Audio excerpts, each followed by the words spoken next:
で、この動画を見て作ったらどうなるかっていうちょっといい一例がね、すごいよね。このわずか3週間くらいの間でこの差が起きるんだよね。はい、それではね、修正後のチェックを行います。はい、こんな感じ。目の位置、しっかり治ったね。バッチリ。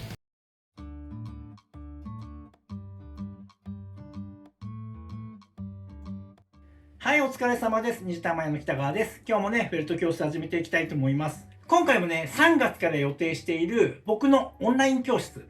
北川さんの教室っていうのをやろうと思ってるんだけれども、その中でね、学ぶことができるこのね、生地白、モデルの子はこの子なんだけれども、このモデルの子を作ってみようっていう動画になってます。これをね、今回もダイジェスト版でお送りしていきます。で、僕がこの始めるね、北川さんの教室ってどんな教室かっていうと、僕はね、オーダー専門の作家だから、やっぱりこの似せて作ること、それを仕事にしてるし、あとはね、オーダー作家育成コース、虹玉塾っていうので、2期生を今教えてます。で、とにかく、せっかく僕がオンライン教室をやるんだったら、なんか普通のね、教室をやったり、例えば、こういうね、作品一緒に作ってみようみたいな感じだと、なんかつまんないなと思って、あとは、やっぱりこう、習いに来てくれた人が、どんどんこう、上手くなっていってほしくて、その中からオーダー作家を目指してみたりとか、あるいはリアルな作品が作れるようになってみたりとか、そういう人をたくさん増やして、とにかくね、もっとこの業界っていうかな、このリアル羊毛フェルトとか、そこを、今もね、結構盛り上がってるけど、もっともっと盛り上がっていったらいいなと思ってね、その一環としてね、やっていこうと思ってます。今回もね、見せる動画、この生地白を作ってみようっていうのは、ちゃんとこのモデルの子がいて、で、そのモデルの子に似せて、僕が実際に作り方をね、全部披露してます。もう、出し惜しみすることなく、すべての技術とか、知っていることとか、コツとか、もう全部ね、この教室の中で伝えながら作ってる動画になってます。なのでね、こんな感じで教室やるんだって見てもらえればね、わかると思います。で、この一作品を作るっていうだけじゃなくて、今月はこの生地白を作ってみようとか、じゃあ来月はね、全身作品を作ってみようとか、あるいはね、フレーム作品にチャレンジしてみようとか、フレンチブルドッグを作ってみようとか、とにかくいろんな犬種、いろんな猫種、あとはウサギとか馬とかね、ひょっとしたら鳥とか作るかもしれないし、ハムスター作ってみようとかね、そんなこともやるかもしれないので、とにかくね、いろんなことをやろうと思ってます。で、僕ができることだけをやるんじゃなくて、僕も新たにいろんなことに挑戦したいから、例えば初めて作る作品にチャレンジするからみんな一緒に作ってみようとか、そんな感じをね、教室にしようと思ってます。で、教室っていうとちょっと誤解があるんだけれども、なんか先生と生徒っていう形になっちゃうと、どうしてもこう、学びに行くとかね、習いに行くっていう感じになっちゃうから、どうしても教えてもらえるって受け身になっちゃうのね。で、それだと、なかなかね、成長していくのがブレーキかかっちゃうから、そうではなくて、今月この作品一緒に作ってみようよなんて感じで、みんなで同じ方向を向いて、僕が解説するね、作り方とかね、コツとかどんどん言っていくから、それ見ながらね、参考にしてもらって、一緒に作り上げてってもらってっていうのがね、いいんじゃないかなって思ってます。このね、動画に関しては、実際に今、虹玉塾の2期生でも教材として使っている内容です。それをね、みんなにシェアします。教室に来てくれた人にはね。で、ここから先、全てじゃないけれども、虹玉塾で教えてることもシェアすることもあるし、この教室だけでしかオリジナルのね、教材もたくさん存在するし、そんな感じでね、これからたくさん作っていこうと思ってます。はい。で、この動画を見て作ったらどうなるかっていうちょっといい一例がね、今やってる虹玉塾の2期生の中でね、ちょっと紹介したいのがあって、ここに今出てるこの作品。これはね、12月の25日に僕がこのモデルの子の写真を、今回の課題はこれだから、ちょっとこれ作ってみようって渡したのね。で、自主練で作ってたのがこの作品。で、2週間前に、このレッスン動画じゃないけど、この動画参考にして作ってみたらいいよって渡したのね。そしたら、できたのがこれ。すごいよね。このわずか3週間くらいの間でこの差が起きるんだよね。全然作品のクオリティっていうか、作風も全然変わってるよね。すごくリアルになっていくし、で、始めたばかりでね、この動画を参考にしたばかりでここまでいってるから、ここからね、もちろん僕の添削とか指導を受けてね、これからどんどん上手くなっていくなってね、今、虹玉塾の2期生の人たちはね、他の人も含めてね、そういう風に感じてます。とても効果のあるね、動画で面白いんじゃないかなと思うのでね、よければ最後まで見ていってください。はい、それでは今回はね、僕がね、最近気をつけて作ってる3つのポイントのうちの2つ目。このね、目頭からヒゲ袋にかけてのこの流れをね、ちょっと作り込んでいきます。で、モデルの子も見てほしいんだけど、一旦こっちに入ってから、ここからね、ちょっと鼻筋の横をたどるようにして、はい、こんな感じ。すると、ここの膨らみは保ったまま、ここにしっかり、くっきりはっきり跡をつけてる。まずは、ここまでやってみるね。で、鼻筋はね、結構みんな、ズドンとこう、まっすぐつけちゃう人、こういう風にドンってついちゃう人が多いんだけど、まずね、この部分、ここの猫の目のここ、へこんでる部分ね。これよりも一段上にね、今のこのへこみをつけるね。鼻筋、鼻っ柱っていうかな。で、こんな感じ。で、ここは盛り上がる部分で、他の部分をへこませていく。で、ここね、ちょっと複雑だよ。ここ膨らんでる。で、ここはさっきへこませた溝がある。で、ここね、ここはこう、この一段下は広がっていく感じ。でも、この鼻は細くなっていく感じ。ここの目の上のポコンを作ってあげる。で、これぐらいちょっとね、量を取って、簡単に丸めてあげて、上まぶたにかぶるぐらい。この位置。こういう感じで乗せてあげて、この涙型のやつをね。こういう風に今細かい溝をつけたりしてるけど、こんなのは植毛したらね、埋まっちゃうの。だけど、なぜ作ってるか。それはね、要はね、絵で描く時の下書きと一緒で、今この下地の時に細かく作り込んでおいて、自分の頭の中で、こう、形をイメージしておく。これをやらないで、ぼやっとさせて作ってっても、やっぱ完成形が自分の中にしっかりイメージできているのが僕は重要だと思ってるから。だからとにかく、まずはね、ここちょっと複雑な形なので、この鼻筋付近のしっかり作り込みと、あとこの目の上のポコンね。ここをね、しっかりと作ってみましょう。はい。で、この時気をつけるのは結構深めに刺すので、やっぱりこうくっつけるから。その時に、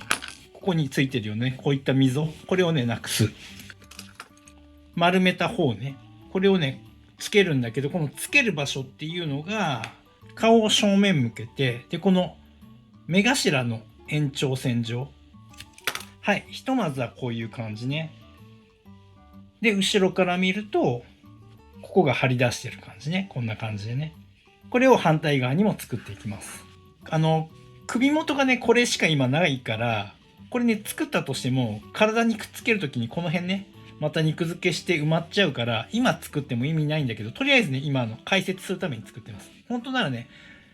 体とくっつけてからこの辺作った方がいいかな。まあでも、ざっくりとこんな感じで、首のね、この肉付けをしてあげる。で、写真見たらわかると思うんで、この辺のね、こんなにへこんでないでしょ。この辺がね。で、ここはへこみすぎだから、ここにうっすらと肉付けをしてあげる。はい、それじゃ今回はね、ベースを仕上げるための細かい形をね、作っていきます。しっかりと締め込んでいく。ただね、これね、締め込むといってもガチガチにするわけじゃないよ。で、次ね、ちょっとここをね、平らにしたい。で、ここは高くして、ここをこんな感じでね、へっこめておきたい。ここのね、厚さをなくすような感じ、ここね。モデルの子を見てほしいんだけど、目頭、まずこの位置ね。で、ここの目頭からヒゲ袋のラインを作るのに、一度ね、鼻先の方向に向けてしっかり、こっちの角度にね、こうやって目頭尖らせてから、で、ここはね、目頭の位置は変えちゃダメね。この鼻筋のここの部分、ここ段差つけたんだけど、ここをもう少しなだらかに。はい、こんな感じでね、仕上げました。これでね、後でまた写真を撮って、シンクロさせてみて、こうズレがないかどうか。で、良ければ、ここからね、植毛に入っていきます。それじゃあね、出来上がったベースをね、シンクロさせてみて、ちょっとチェックしてみましょう。どうだろう？ほぼほぼ合ってるんだけど、これわかる？こちら側がずれてんだよね、ちょっとね。ちょっとベースが外側についてる。これ鼻筋で見たらわかるけど、こっちがちょっとね、外側についちゃってるね。こうやってざっくりでいいから、こういう風に主要な部分、目、それから鼻、ひげ袋ね。こんな感じで、あと下顎なぞって、あと頬骨ね。ここシンクロさせると、どこがずれてるかっていうのが分かりやすくなるんだけど、さらにね。はい、それではね、目のね、修正を始めていくんだけど、これね、もう一度チェックするとね、こうやって顔の中心線、こういう風に見てみると、どうだろう。わかるよね。やっぱり、こっち側の目少し外側に離れてるよね。目を動かすスペースをね、ちょっとここで作っておきます。こういったスパチュラ。僕はこういったもので結構目を入れてグッと。こんな感じで隙間に綿入れて、ちょっと今ざっくりすごい簡単にやってるけど、どうだろう。顔の中心線こうやって見て、そんなにズレがなくなったよね。で、今ね、実際に一緒にやってみて、目が小さく感じてる人いると思うの。で、そういう人にちょっとね、すごく簡易的にだけど、目を大きくする方法。要は、目が小さくなる原因っていうのは、肉付けしてって、この周りの肉盛りがね、高すぎて目が沈み込んでしまうっていうのがほとんどだと思う。だから、要は眼球自体が前に出てこればいいのね。で、確実に修正するんであればもう、これでね、一度チェックしてみます。はい、それではね、修正後のチェックを行います。これね、さっき修正したやつね。これを合わせてシンクロさせると、はい、こんな感じ。目の位置、しっかり治ったね。バッチリ。口元がね、若干上にあるのは、これちょっと映す角度の問題だと思うので、あんまり気にしなくていいかなっていうところですね。で、さっきの修正前と顔比べてもね、全然違うよね。目の位置がね、修正できているのがわかります。かなりこの段階でも変わってくるので、逐次ね、チェックしながら修正をしていくっていうのが大事になります。はい。こんな感じの内容でね、動画が流れていきます。で、1本ね、だいたい15分前後の動画になっていて、このね、顔だけを作るのに18本の動画で成り立っています。この先ね、体の作り方とかも増えていくんだけども、その他にも最初にも言ったけど、いろんな犬の作り方だとか、いろんな猫の作り方だとか、そういったものね、どんどん2ヶ月に1回くらいの割合で増やしていけたらいいなって思ってます。だから僕の教室にどういう人が適してるかっていうと、やっぱりいつかオーダー作家になってみたいとかね、いう人はもう絶対に多分よそじゃ学べないと思うんだよね。こんなに出し惜しみなく似せて作る作り方解放してる人いないと思うんだよね、多分。で、あとはリアルにね、動物を作ってみたいっていう人も練習になると思うし、じゃあね、初心者だから難しそうって思うかもしんないけど、別に初心者だっていいじゃない。初心者だろうがなんだろうが、チャレンジしてみればいいんだよ、全然。大して難しい話じゃない。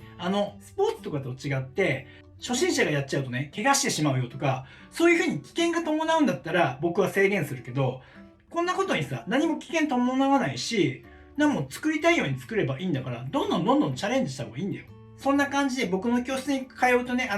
似せて作るための勉強はね、絶対的にできると思うので、現役でね、今オーダー作家でやってる人でもっとレベルアップしたいって思ってる人はもちろんだし、これからオーダー作家目指したいっていう人もそうだし、リアルな作品作れるようになってみたいっていう人もそうだしさ、中にはね、自分家の子作れるようになってみたいっていう人もいるじゃない。そういうことがしてみたいって思っている人たちには、すごい有益な教室になるんではないかなと思うので、楽しみにしていただければいいかなと思います。で、この教室に関して、質問ある人は、LINE 公式でもいいし、この YouTube のコメント欄でもいいから、何かね、聞きたいこととか、やってほしいこととかあれば、ぜひね、コメントの方ください。結構ね、来てますね、今。はい。そのところでね、今日の動画はここまでです。最後までご覧いただきありがとうございました。それではまた。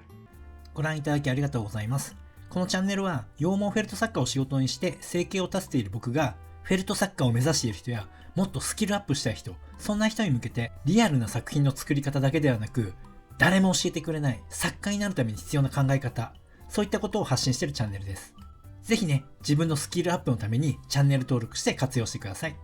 あと、公式 LINE もやっています。この公式 LINE に登録してくれた方にだけ、僕がやるオンラインレッスンなどの案内が届きます。僕から学んでみたいと思う方は、ぜひね、LINE 登録をお願いします。概要欄にリンクが貼ってあります。そこから登録してください。